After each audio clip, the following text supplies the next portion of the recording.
welcome to the two-man power trip of wrestling. My host, JP John Poz. With me today, very special guest, podcast host extraordinaire. May know him from One True Sport, maybe even the Four Horsemen Network, Arn, Kurt Angle, and a million others. He is Mr. Paul Bromwell. Pauly B, what's going on? How you doing? Great, John. Thank you so much for having me. Looking forward to this. What's going on in your world? What are you up to? Oh, man. Well, today I just got done recording with Arn Anderson on the Four Horsemen Network and One True Sport. And then right after that, did a live Q&A with our traveling champion and workhorse tier. And so we were on with them for about an hour and then just doing a little editing. And here I am with you. So it's been a packed evening, but wouldn't have it any other way. Really enjoying not only talking with Arn and connecting with the fans of him and that audience, but also then with our One True Sport community as well. So it's been a great evening, and I've been looking forward to this as well. What's going on with Double A? My longtime close personal friend. I love Double A. What's going on with him? Oh, man, he's doing great. You know, he wrapped up his contract a few months back with AEW, and really it's just been completely focused on his son, on Brock, on his development. And, you know, it's great to see him and TW Anderson doing their thing now. MLW, you know, they're wrestling for MLW as well as making appearances, and they're the tag champs for AML wrestling. So really just spending time with him as much as you can, and then doing the circuit, whether it's appearances. You know, he has that new comic book, relatively new comic book out that he's very proud of. It tells his story in a different, fun way. And really just enjoying time, too, with his family. His wife, Erin, who I've gotten to spend some time with recently. We were just in Iowa for the Hall of Fame not too long ago. Arn was recognized for that. So he's keeping himself busy. But when I called up with him yesterday, I said, Arn, where were you this past weekend? Because I knew you had to be somewhere. He said, Paul, I was just a tub of shit. Is it okay if I? Oh, yeah. He's like, this weekend, I just sat around. I watched Georgia on Saturday, Carolina get their butts beat on Sunday, and but didn't do too much and just enjoyed Aaron and their little dog Smokey. So it's just nice to hear that when he wants to, he can unplug and enjoy his family, but also he's still got, you know, wrestling in his veins, and he gets to kind of live vicariously through Brock and then still visit and make time with the fans. And so he seems just very happy in his life right now. Nice. Now tell us about One True Sport. I know there's so many good guys besides Arn that are a part of this network, because it seems pretty loaded, pretty jam-packed. It is. It's a lot of great talent, as well as just the people that I get to work with on a daily basis behind the scenes. Marcus D'Angelo, Dominic D'Angelo, I would say well known at this point in terms of the internet wrestling community and what they've done with their own shows. So, you know, we touched on Arn. I've obviously worked with Kurt Angle, not as much recently as I used to. He's gotten out of the week-to-week podcast, you know, spectrum, if you will, and that's totally okay. But I'm sure every once in a while we'll still jump on YouTube and have some fun together. But then you have guys like Ted DiBiase, Jake the Snake Roberts that work closely with Marcus. Dom has Magnum TA and Greg Gagne. I'm sporting, for those watching on video, the Greg Gagne shirt that we have at our merchandise store. And then RVD, you know, the whole effing show on One of a Kind, their podcast. And then there's freelance stuff that's going on as well, too, that we get to do over on our YouTube channel. So June had, for our top tier, we had Dustin Rhodes. We've had Tully Blanchard on live that was for the live audience, whoever wanted to watch that. And just so on and so forth. Dominic has done a great job lately, just interviewing some of today's stars in wrestling, and it's just very exciting to see what's on tap for One True Sport, trying to be at some of the bigger events. I mentioned the Hall of Fame in Iowa, and then we were on site for SummerSlam and WrestleCon and things like that. So it's just an exciting time, and I couldn't do it without Marcus and Dom, and we're just having a whole lot of fun right now. And I saw Joe Hendry was just on with Joe Hendry. There you go. With Dominic. Yes, sir. And what a great time he Cardona, and then he had Joe Hendry. And so it was nice back-to-back coup for Dominic to be able to have those guys on the network. And then how could I not say it? We have Mind the Meanie, which now airs on One True Sport Network on Friday nights. They're gonna, they're doing a double header this coming Friday night. This drops after that double header episode, but they're doing a great job. Adam Bernard is a very solid host, does a great job with Meanie. Love Meanie, even from the time I got to work with him a little bit, when there was an Extreme show with him and Josh Chernoff, and Joel Gertner got to be a little bit involved behind the paywall and ad-free shows. So that's where we all first connected. And then Meanie became a fan of the Kyoto mailbag when I was having some fun with Kyoto behind the scenes. So I've had a relationship with him through that. And so it just was a no-brainer when they wanted a little bit of a larger platform for us to say, hey, we're trying to turn it into a wrestling TV channel. So we'd love to have your content as well. So it's been really a good time and a good opportunity for us both. Very cool. Yeah, Meanie's awesome. You could talk to him literally about anything. You go music, He is. UFOs. Yeah, he's all over the map. He's all over the place. Wrestling, you said it, wrestling, music, and it don't matter. TV shows, movies. We just had him. I just bumped into him at a concert in New Jersey, the Best of All Worlds concert with Sammy Hagar, touring with some of the old Van Halen group. And there's Meanie strutting by. And it was funny because I left the bathroom. He was going in. And then, a few minutes later on Instagram, I see him. He's taking that notorious picture of himself on the toilet, apologizing to the arena. So it's classic Meanie. Are you in the Jersey area? I'm a Jersey guy. You're not a Jersey guy, are you? Or about a 2-hour drive. So I'm in Reading, Pennsylvania. So went up through Allentown and on that way over to the Jersey show. So not too far, 2 hours, and it was worth it. Nice. I wish I went to that show. I had other engagement, but I wanted to see Sammy Hagar. I heard it was awesome. Good. It was a great show. Big fan. Yeah. I love that venue, PNC. I had never been there before, but really, man, it was awesome. There was over 17,000 people there. We had great seats, and man, they played the hits. And Joe Satriani playing lead guitar, Jason Bonham, John Bonham, obviously the drummer for Led Zeppelin, his son playing the drums. So it was still like a really good crew, for that concert. So me and my friend really enjoyed ourselves. Now, you're from the Pittsburgh area originally? Is that like where you're originally from, or no? Yeah, no, great question. So mom and family, all Pittsburgh. Grandfather, Pittsburgh, born and raised. Grandmother, Schaefer. So growing up, we were originally born in and outside the Pittsburgh area, but quickly my family then moved to Maryland. And this is prior to the Ravens and all that. But we moved to Maryland, and so I grew up there, but always going back to Pittsburgh. Our vacations, didn't come from money. Our vacations were going to Grandma and Pap's house to spend our summers, and that included trips to see the Pirates at Three Rivers, Steeler games with my grandfather, who was a longtime season ticket holder. So we grew up in that Pittsburgh kind of sports culture. I did, and my brother as well. I remember going to games when Barry Bonds and Bobby Bonilla and Andy Van Slyke were on the team. We were young kids, but just really had a blast growing up there with a lot of great family. Still have family there and go visit quite often. They're about a 4-hour ride down the turnpike now where I live. But heart and soul, I wouldn't mind getting back out there, maybe transferring and transplanting back out to the western part of the state. But now I'm on the other side of Harrisburg. I like to say between Harrisburg and Philadelphia, in outskirts of Reading, and that's where my wife and I, with our 3 children and my dad, we got a full house. Wow! All live here. He has his own apartment in the downstairs, and then we got chaos running on the rest of the floors of the house. So it's a good time. Nice. And hey, Bonds, I used to love him back in the excuse me, I always loved him, but back in the Pirates days, yeah. You look at split up that career there. He's a Hall of Famer, even just on the Pirates. Yeah, with his MVPs. Hey man, listen, I'll share this memory with you. Going to see them play the Giants at Three Rivers. We sat in left field. My brother and I, we went with a youth group, and we sat in left field, pitching change, run down to the railing. Mr. Bonds. He's sitting down against the wall waiting for the pitching change, looks up, waves at us. One of us had that back in the day when it was cool to have painted T-shirts, Bonilla shirt. The other one had a Bonds, but he waved to us, and I'll never forget it. The Giants had Matt Williams and Will Clark and Kevin Mitchell. Matt Williams hit a grand slam where we were sitting.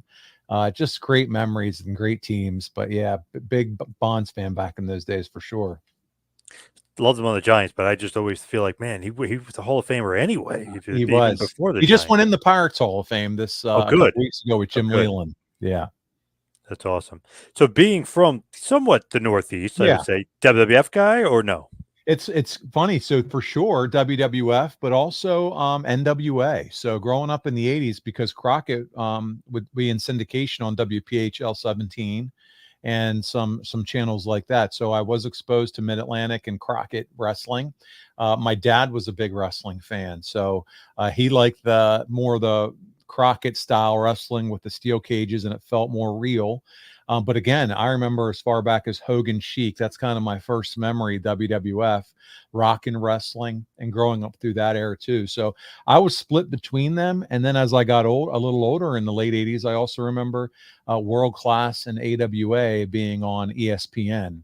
And then eventually later 80s, I never knew Mid-South until I saw UWF. I didn't know anything about it until I got older. But UWF is where I first got exposed to Jim Ross and all that good stuff. So I had some diversity. So that was really cool. Yeah, when you're in that area, it's interesting because you don't necessarily like be from Jersey. We were like primarily WWF, and then slowly but surely, like with my sister's friend, who was like, "No, this is the real stuff," and he shows you the NWA or like Yes. stuff like that, or if it comes on ESPN, but mostly WWF for a Jersey guy like me. Yeah, WWF for sure. But again, I was able to watch a lot of Crockett, and so the Horsemen, and that's why it's Yeah, crazy now getting to work with guys like Arn Anderson and stuff. Man, my childhood memories was, then getting the tapes. So when they would put them out at Blockbuster or whatever, the mom and pop movie stores would be running yep. those Great American Bash cassettes, and then still going back and watching them with my cousin because we just love that era of wrestling. I love WWF, but I also love Jim Crockett Promotions from that 85 all the way up until, I noticed something weird happened. There was a change. It wasn't like it used to be, but man, that era, it's just so special, so awesome. Yeah, we had some video stores that were great because they would have the WCW or the NWA stuff, even randomly some AWA tapes. Okay. But then you'd have some video stores that was like just like WWF, but from certain eras. Very interesting. But we had so many mom and pop video stores around me. It was like insane. That was the best. I remember the Ringmaster. I think that was 85. Great American Bash was like how that tape. I remember the one with Dusty on the cover with the blue around it, and the cage from that bash. Yep. But also then the Coliseum Video was doing the series, like the Hulk Hogan, he'd have Yep. a series. So all those and renting those. And then also I remember another visual that I have is walking into one of my dad's friend house, and on those old big screen TVs, WrestleMania 3 was on their TV. So that was cool. That's Oh, 87. I was, yep. 10 years old. Oh, 9. I would have been 9 because I'd have been 10 in September of that year. So 9 years old. Nice. Wow. It's good stuff. Those are such good memories. I used to love those video stores. Whew. It's funny talking about it because I just had a graphic artist kind of do like a card, the old school wrestling cards, 11 by 17 Yeah. of the Yeah. first show I ever went to. And it was at the Spectrum, and it was Hogan and Orndorff, December 1986. And it was in the fence style cage. It wasn't Big Blue, but I was at it. That was my first show, Kamala against Corporal Kirshner. And Wow. Kamala splashed Kirshner so many times they had to bring a stretcher down to take Kirshner out. But man, still remember just glimpses. When you're that Yeah. young, all you can remember is snapshots of memories. But one of my longtime friends was able to find the card as I was starting to share some memories. And then I had a guy who did. I have it hanging on my wall, kind of an old school custom match card of that. And and then Richard Land, who does the Yeah. website, well, he was able to source the video from Prism and send me the whole recording. Oh, wow, that's awesome. Yeah, Damn, very cool.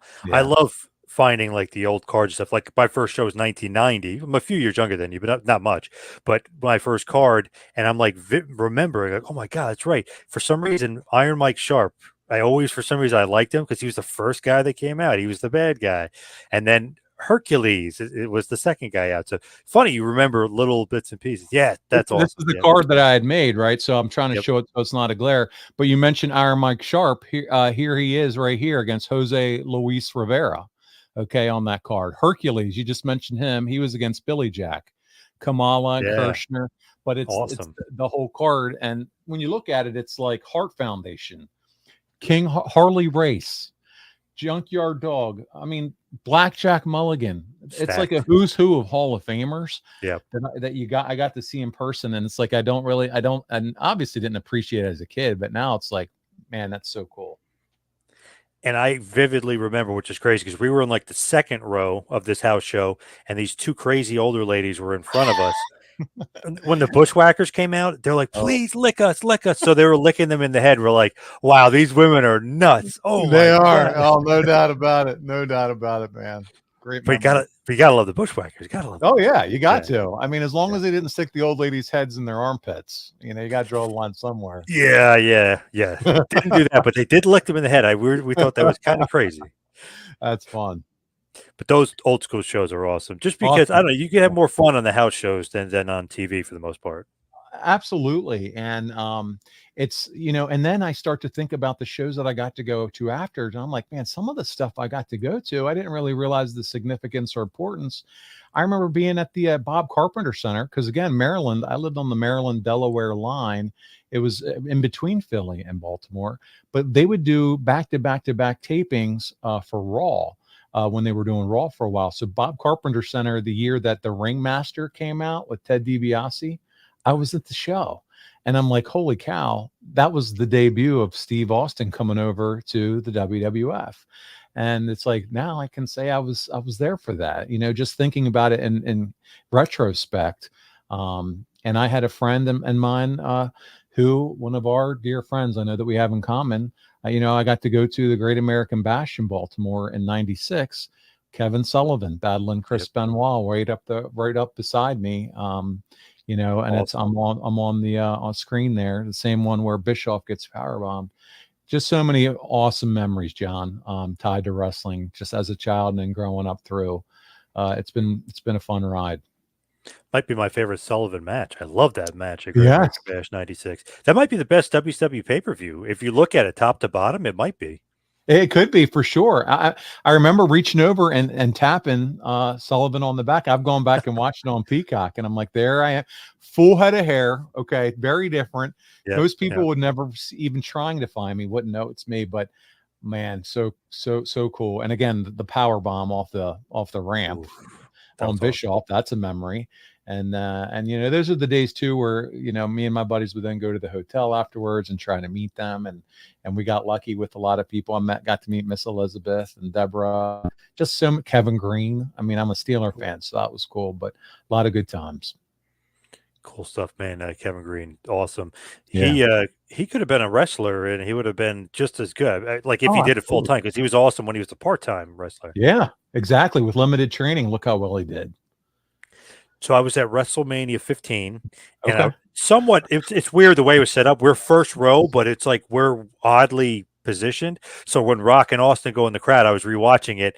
I'm going like this to Rock, and I'm like going like this to Austin. I'm like kind of rooting on him for both of them. It's really cool. I love going back and It's looking. very cool because I was at the same event there with Oh, you. you were Yes, nice.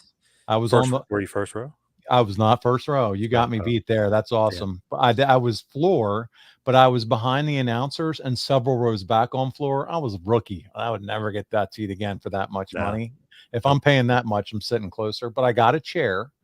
Yeah, oh, me But too. Yeah, somewhere back but there. Actually, you can probably see it's back there somewhere.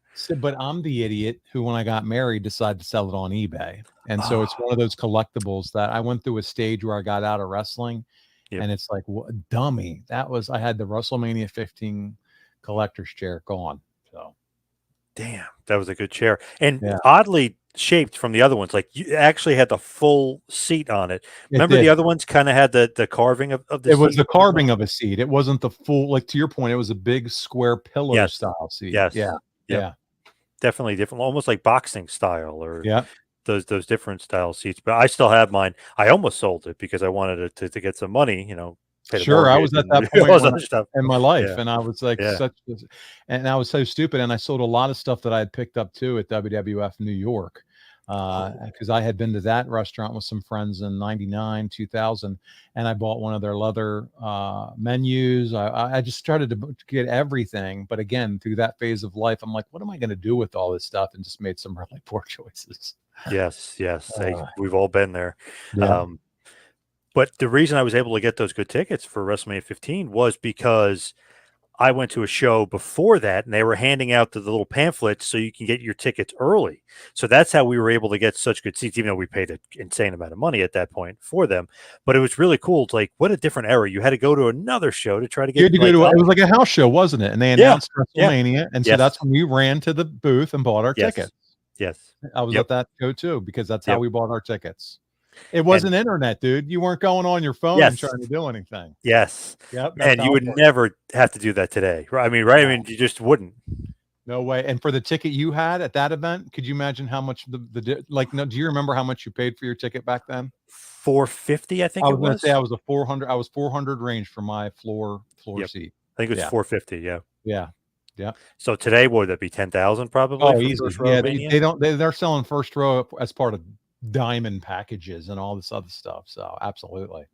And sometimes nowadays they'll throw in, "Hey, you can meet Rhea Ripley," and then it'll be an extra, huge. And we got to chunk. see Rock Austin. Think about Yes, that. I mean, yes. come on. And it's funny because when I talked to Kyoto, he's like, "Oh yeah, that's where I got the extra pay from Ross for taking the chair bump." I'm like, What is my life? This is crazy." You Crazy, know? yeah, Yeah. crazy to know that. But such a interesting event of like when you're there because it's like, wow, LOD should have won that tag thing beforehand. You know what I mean? Like the Oh yeah. Battle Royal, the Butterbean knocks out Parker. An interesting show. It was. It was. It's not one that I'm like ready to. I mean, because I was there, it's cool to kind of go back and watch sometime, but Yes, it's not a go-to show for sure. Like when you're thinking, man, I need to go watch a good WrestleMania right now. right. Like I was at 10. I rewatched 10 way before Yeah. 15. Yeah. Exactly. I'm going to 3 because that's nostalgia for me, big time. Yes, Yeah. yes. I love to watch 3, 4, 5, 6, 7, Okay. sometimes 8. Then I'll do 10. Like that. Though that's like kind of in order. That's my Okay. era that I absolutely love. I mean, I love 1 and 2, and for some reason I have an infatuation with 9, even though everyone else hates it. But There's but nothing like one when you just and when I say it, not meaning the wrestling and how good it was, it's to see how far it's come. yes, yes, The pomp, the circumstance, like Alfred Hayes is doing an interview and people are just walking behind him trying to go to the ring. Just the yeah, random stuff that would never happen now. yeah. It's a lot more streamlined. Like they cleaned Yeah. it up a bit. The production Structured, value, produced. Yeah. yes, yes, Yep. so much different. But I do love like 3, 4, 5, 6. Like this, Yeah. I don't know, Great the Hogan era. era, if you will. Just Yeah. everything, It's our everything about it. childhood, dude. Yep. Yeah.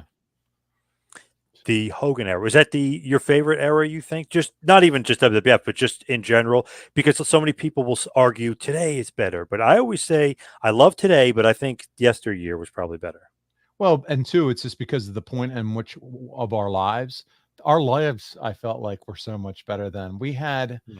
we did not live in we're under a lot more pressure at this point in our lives than kids are. And we Oh couldn't yeah, see that at that age. But everything I feel like was just we enjoyed what we enjoyed our toys, we enjoyed our friends, yep. we were doing stuff outside activities outside of like life was simple. And also we enjoyed wrestling because we look forward to it. We didn't know spoilers. We had no idea what was going to happen. There's so many elements as to why I feel like, and not only that, it was larger than life for us as Hogan and stuff. Now, because of all the access that we have, not saying we still can't enjoy it, but I think we enjoyed it so much differently, and it was just so special. Man, just like the action figures, the Oh man, toys. that was when it all was a big thing. The big ring with the figure, the rubber figures, yeah, just the whole 9 yards. They were at grandma's house. It just all the memories. It brings back all the feelings. It really does. What do you think about today's wrestling? Just as far as the product itself, not just AEW, Sure. WWE, just in general. What's your thoughts on wrestling today? I think it's great. I think and there's obviously just go to Twitter and you're going to see a lot of differing opinions and all that. Oh God, yeah. But for me as a fan, I have learned, I think, to really appreciate um different elements, right? So I appreciate that AEW is an alternative to WWE, meaning there's people that are like really hardcore on I'm a WWE guy. Well, the problem is they want to then view all wrestling through that lens of what they really enjoy, which is maybe it's the WWE style of storytelling and all those different things. And they don't want the violent. Okay, that's personal preference, right? So there's some things. So I would say that I try to watch it. I'm mostly a pay-per-view guy at this point, where I keep up with what's going on these weekly shows, not as hardcore where I'm watching everything live. Maybe it's through recording or through clips or from reading about it now, because we have so many different ways now to consume content that it doesn't have to be watching it for 3 hours, 2 hours, another 2 hours, and this and that. Pay-per-views for WWE, I'll watch live for the most part, because I've been able to keep up with the story. But I do enjoy it. I do enjoy WWE's storytelling, the bloodline, all these different things. It's great to see what they're doing there. AEW, though, I enjoy that too, as much as we wish there were better stories or whatever. I feel like they do a really good job. Some of the matches, I'm an old school fan, but I also realize that there is some evolution to the product. I know that I've talked to Dr. Tom and others, the flip flop fly stuff, but even and others have said that, things change and evolve. I find a way to find what I appreciate with all of wrestling. I'm not one of those that watches it to see what I don't like and don't enjoy. And I sometimes find that current wrestling fans, especially those who want to be clickable, get likes and retweets, are watching to see what they can point out that's wrong, or that they can be funny about, ripping something apart. And then that seems kind of like the cool thing to do. I've never watched wrestling for those reasons.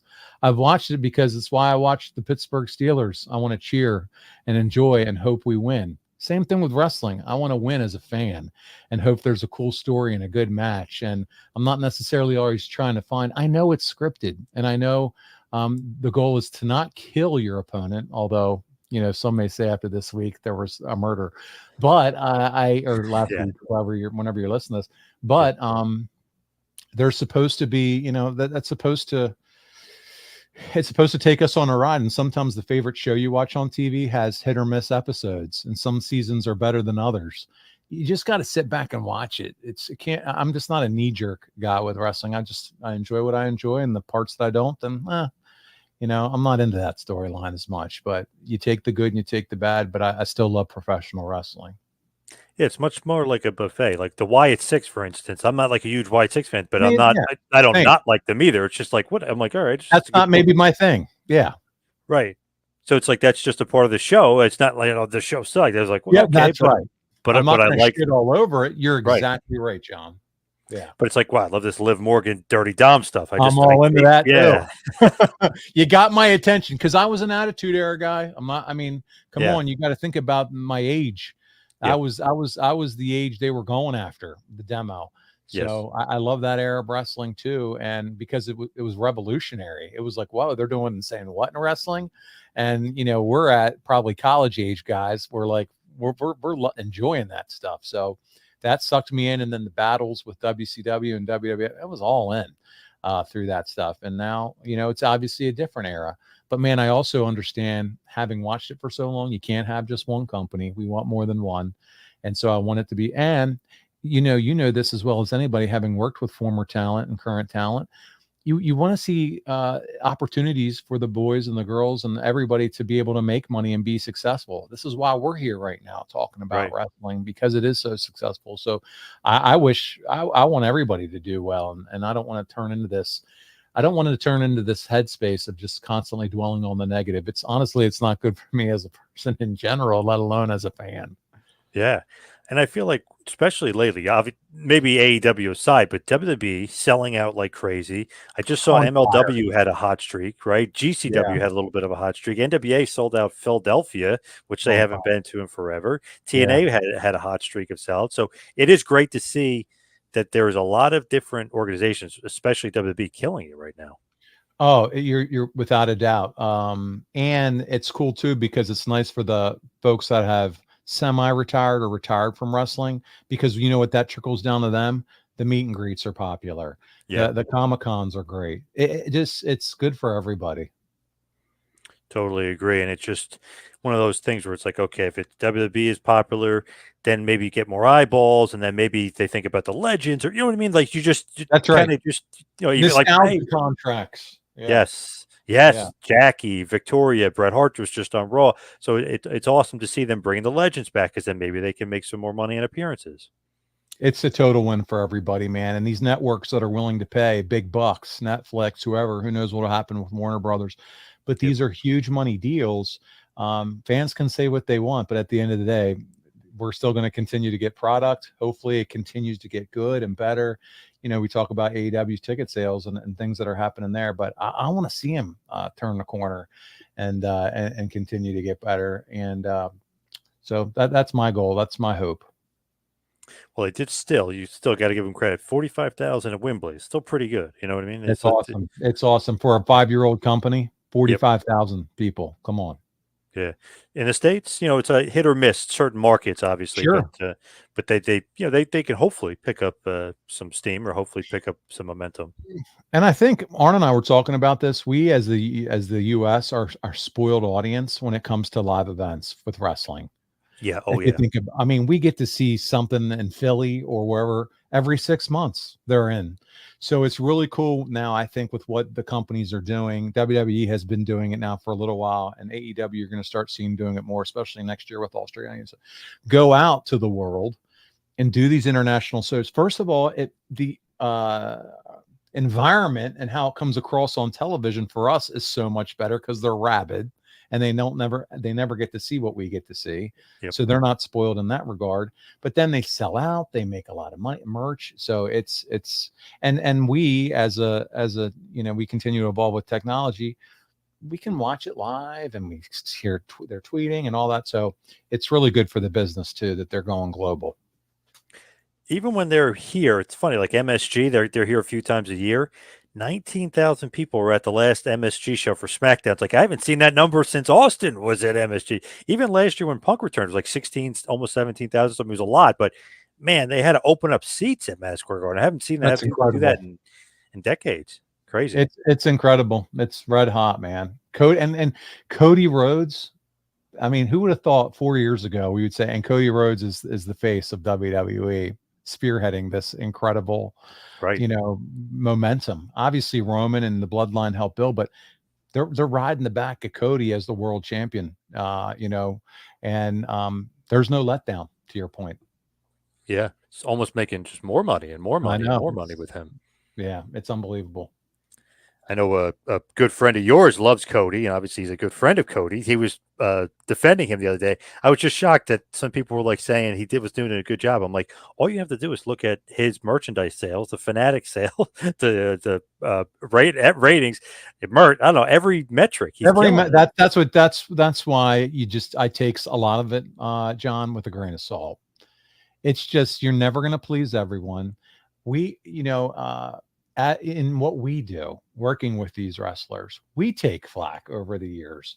I'll speak for myself. Oh, he doesn't do that. You're never going to please everyone. It's just Yep. especially when you're in the public eye. And there's some people that are they thrive on the negative or wanting to pull things down. So it's just opinion. Everybody's got one, and it's whatever. Like you said, the proof's in the pudding. It's in the numbers. Triple H is a smart businessman. He's not an idiot. Obviously, we can tell that. Nick Khan, they know what they're doing. They're figuring out new ways to build revenue, unlike anybody on Twitter has ever seen in their life or can dream of. So we'll just go ahead and buy in on the Cody. Yeah, I just think it's like every era when there's a guy, they always say the guy before him was better. Like with Reigns, they're like, oh, Cena was better, but not really if you look at the numbers. And then like Reigns, and like when you look at Cody, it's like, well, aren't his numbers just a little bit better than Roman's? You know what I mean? Just the financial, what was going on. Yeah. Even though I love Roman, Roman's a god, but Yeah. like I feel like whoever was before, they tend to go back to it for whatever reason. Cody's like that perfect mix of the working champion, but also to the popularity of almost a Roman. Maybe not there quite yet, but he is. But he's a workhorse, so he's building his cred when the cameras are off at shows, house shows, and things like that. And to me, when you're really trying to take your stardom to the next level, like Hogan did in the 80s, it wasn't just because of the TV. It was because when he was making the house show loop in every single territory within the U.S., his popularity built so that when he came to the big show, it was just, out of hand. And Cody has done that for them. So it's incredible to see.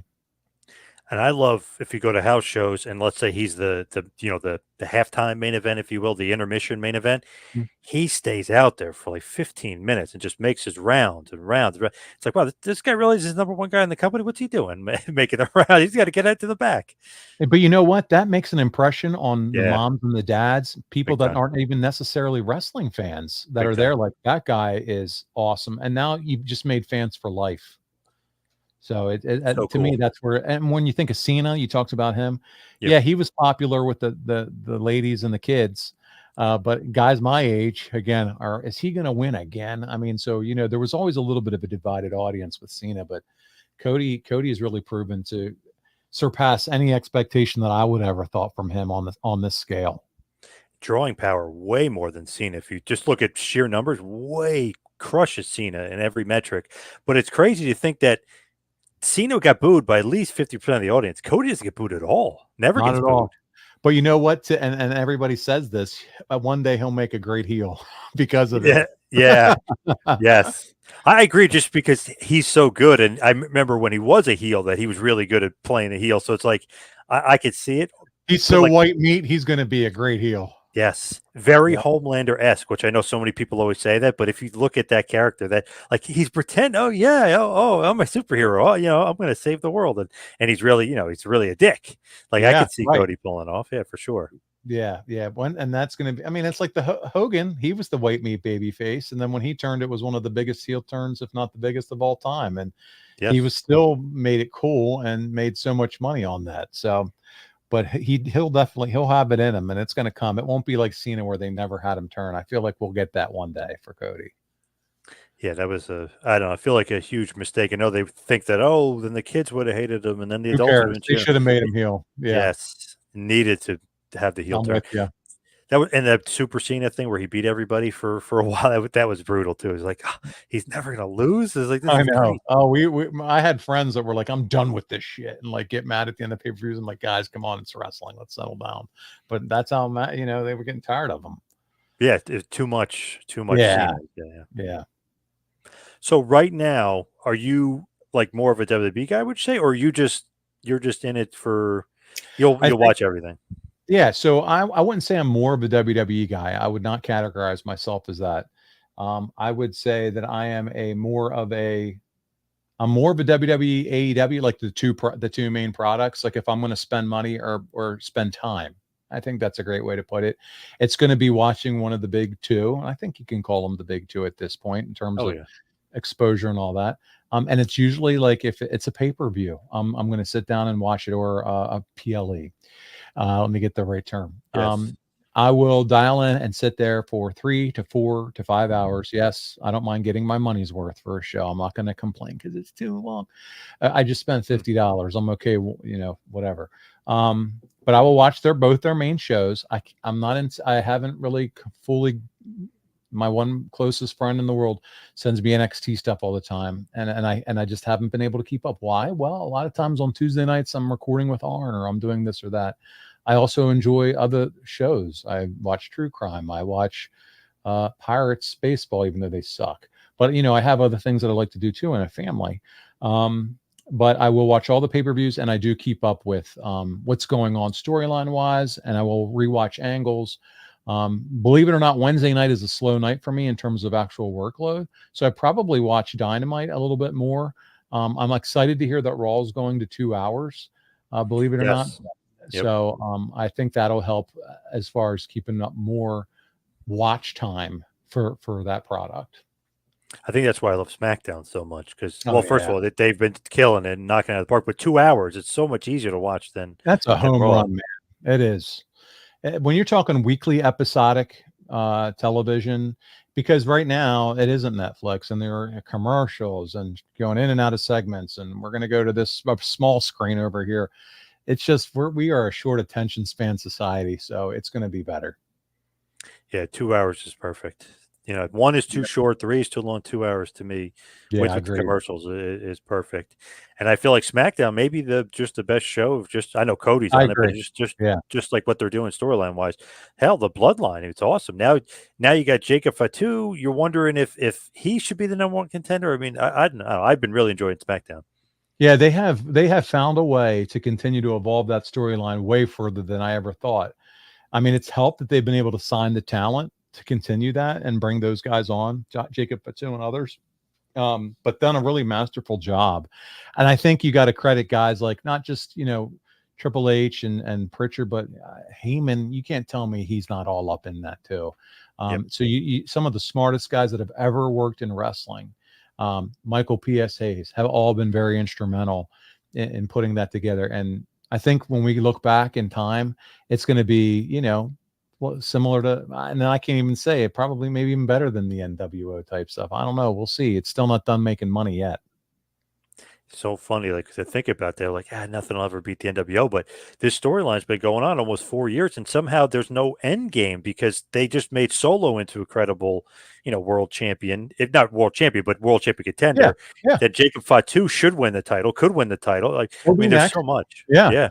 And to my point, and they're still going to make money in merchandise. And I mean, Yep. so the book's not closed on how far this 4 year angle, and then Roman will be back, and who knows what's the Survivor. I mean, it's just going to, the Rock will be, and he's all still considered up in that too. So it's there's still a lot of stories to be told, and this could go on for quite some time. And when we look back in 10 years or so, like, man, it was such a massive thread through WWE history. And if you think about it, it's like Jimmy Uso could even come back. Jay Uso can move over and be a part of War Games, and he could be a Romans team. They could, revisit the original Bloodline versus this new Bloodline with Solo. But The Rock, what does he think? Where is he aligned with? Yeah. What side is he on? So much more stuff. And then if you think about it, Cody kind of was a part of the Bloodline storyline, and he's kind of simmering around there. You could do Rock Cody, or you can go Roman Cody I 3. I still mean, think there's we so many get that things. at some point, Rock Cody. You saw Yeah, how they wrapped up, the Monday after WrestleMania. So yeah. there's still meat on the bone there, and I think Rock wants to work with them. I feel like, man, there's just like as good as they are now, they could put it into overdrive, and they've got so much on the plate that they could do. Orton could turn heel and feud with Cody, who was his protege at one Oh, point. that's still there. Yeah. Yeah, Yeah, I mean, I'm with you. They still have the protege, the mentor protege type deal to happen between those two that hasn't happened yet. So that's coming. You know it will. yep. And Cody was saying, I guess somebody asked him on one of those press conferences. He's like, I'd like to test myself against Randy. So it's just like he threw that out there. Orton was looking at the title at one point. So I kind of like the way Triple H kind of just he teases stuff.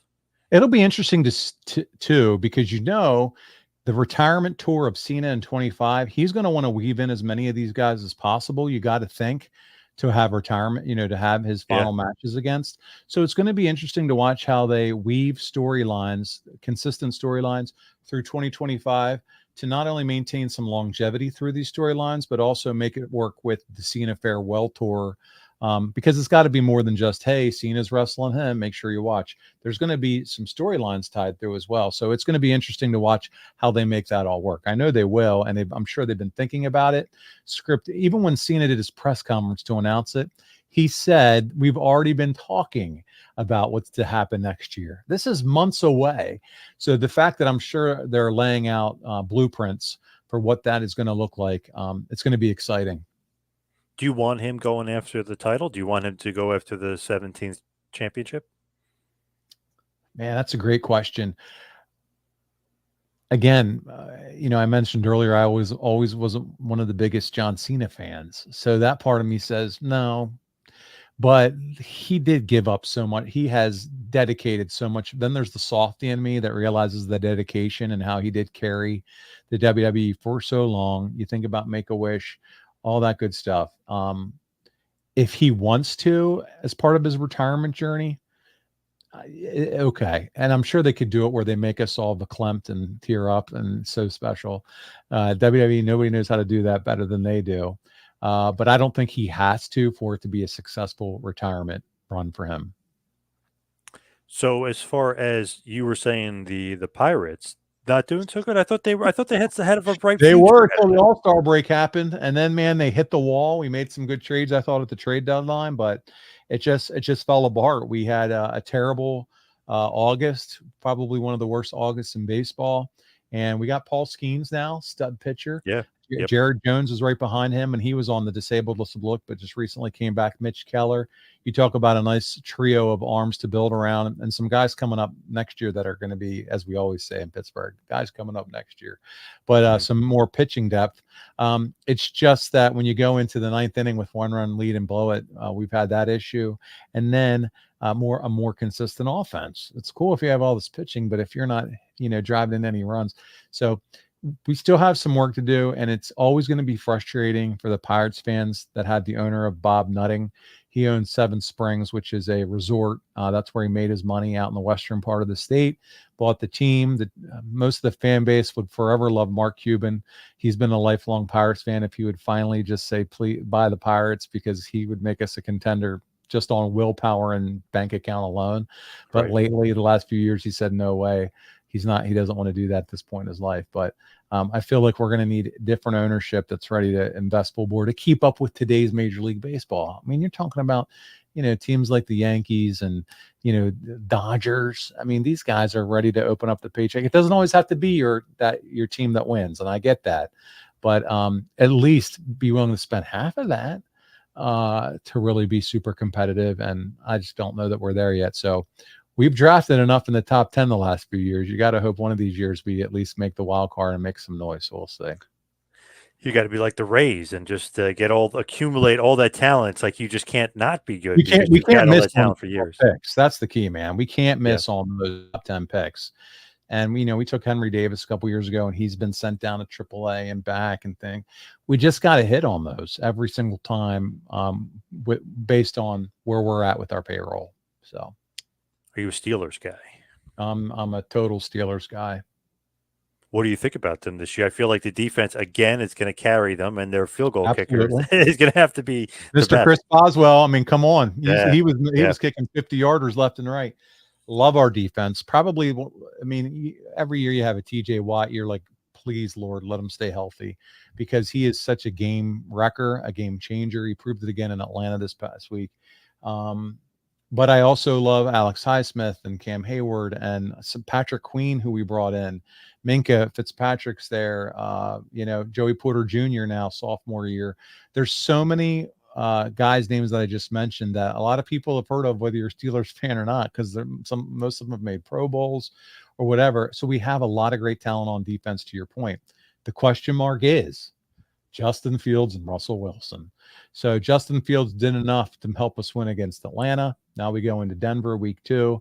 It looks like Fields is going to start because of the calf strain. But it was hard, because for me going in this year, I feel like here we go again. Ever since Ben Roethlisberger retired, I haven't felt comfy. And even Ben's last few years, it wasn't the same old Ben. But I just have not felt like, man, this offense is ready to rip it. Just because of the quarterback position. I was a big believer in Kenny Pickett, and that blew up in my face. So this year it's been a little tough for me to get into it, but I found myself this past Sunday cheering and swearing just like I always do when the Steelers come on. So I'm taking a wait and see approach. Our defense, to your point, and our kicker is good enough to keep us in games. But until I see an offense that can consistently score 20 or more points, I hope I see it in my lifetime, there's always going to be a huge question mark. They're my fantasy defense, so I'm hoping that they have a good year. I guess they basically carried the team last year, so I was like, all right, if they do it again this year, it'd be great. Buddy, we had 2 interceptions, almost had a third, and then TJ Watt strip sack. I mean, he was not offsides on the one, and Brock admitted it to him later. So I think you're in for some good stuff as long as the defense stays healthy. Yep, man, I should have had Boswell. Damn it. I know. I told my son that too. He's doing fantasy first time, so he's excited. I'm like, how did you not take Boswell? You took a Browns kicker. Oh man, what a mistake! Damn. I was even thinking about taking Moody as my kicker, and he just had 26 or 27 points against the Jets. So I was like, damn. Oh yeah. From the Niners, yeah.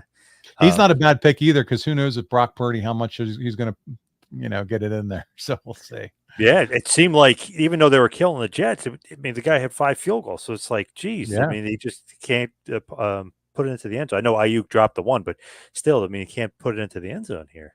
God, how close were we to getting Ayuk? Brandon Ayuk. I was like, Yeah. how long are we going to wait on this situation? That didn't pan out, but whatever. I love our GM, by the way. I'll say this as if Omar Khan, the guy they call him the con artist around the Pittsburgh area, because he is ready to wheel and deal. He turned Chase Claypool into Joey Porter Jr. essentially with the draft pick we got there. He is aggressive.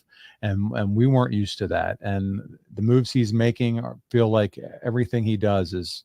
So I'm excited about our general manager for sure.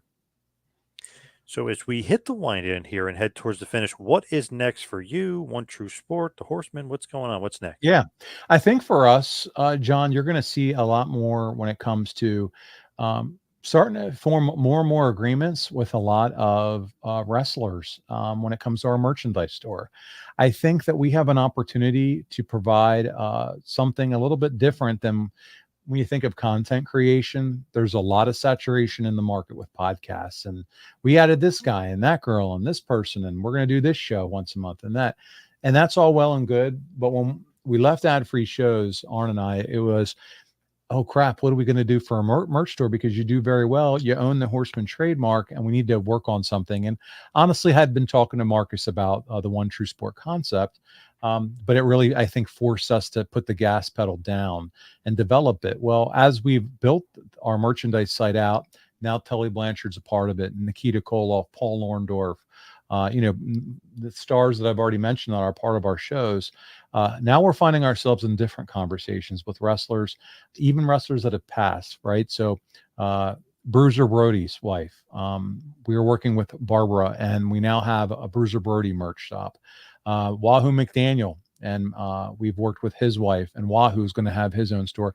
I think for us, when you say what's next, it's to continue to develop and elevate a pro wrestling, not like, nothing against pro wrestling tees and things, but I mean a full service merch store, premium quality with some fresh new designs, more of that Roots of Fight style spirit that we're kind of going for, versus kind of the everyday generic $24 t-shirt. I'm obviously, I wore the Greg Gagne shirt. Greg has this. Him and his girlfriend are raving about what they see. Greg is a part of the group with Powertown Wrestling Figures, so we're trying to leverage the relationships that he has as well there, and I think you'll see maybe some growth there with that. We're excited. So I think really our focus is to really grow our brand in terms of the merchandise. I feel like when it comes to content creation, there's a lot of that already going on, and we're doing our own, but we want to try to set ourselves off and be a little bit more unique and offer something a little different. We have our work to do. If you can see me, it's faded in the background, the Four Horsemen style jackets. Yeah. Like Arn used to wear back in the day. Those are going to be hitting the store soon. Also, the Brainbusters. Those jackets, we're working with the same guy who's doing the Horseman. Those are all embroidery, high-end embroidered jackets to do some Brainbuster jackets as well too. And that's the beauty of working with both Arn and Tully. And they're able to get 50% and each of that merch that's Brainbuster related. So we're really excited about that side of the business. Very, very cool. Such a good idea, good concept. As far as ad-free shows, was that like the generation of you coming back and becoming like more into the business and really get into wrestling? Was it from ad-free shows? Yeah, so it's funny. I hadn't picked up a microphone in my life before to do a podcast. It's funny because my grandfather, Pop Bromwell, did local radio and was in Baltimore for a station called WRBS as I grew up. And then we could turn them on at 4:00 in the Baltimore area. And this is Art Bromwell. And he had such a soothed tone to his voice. And I was always proud of my grandpa. And sometimes I think, man, if he were alive, to think that now I talking to a microphone, and there's really cool pictures of him in an old engineering studio with the old style radio mic in his suit as he worked, black and white photos and stuff like that. But that was all that there was in my family history. Prior to that, I never really did any type of recording or radio or what have you. But really, I fell in love with WHW and Tony Schiavone and Conrad, their podcast, and became a super fan. And I think it was just some little nudges from friends that said, "Hey, why don't you?" They had weren't known what I do outside of my normal job and what I do at work and present presentations and things like that. Have you ever thought about hosting a podcast or whatever?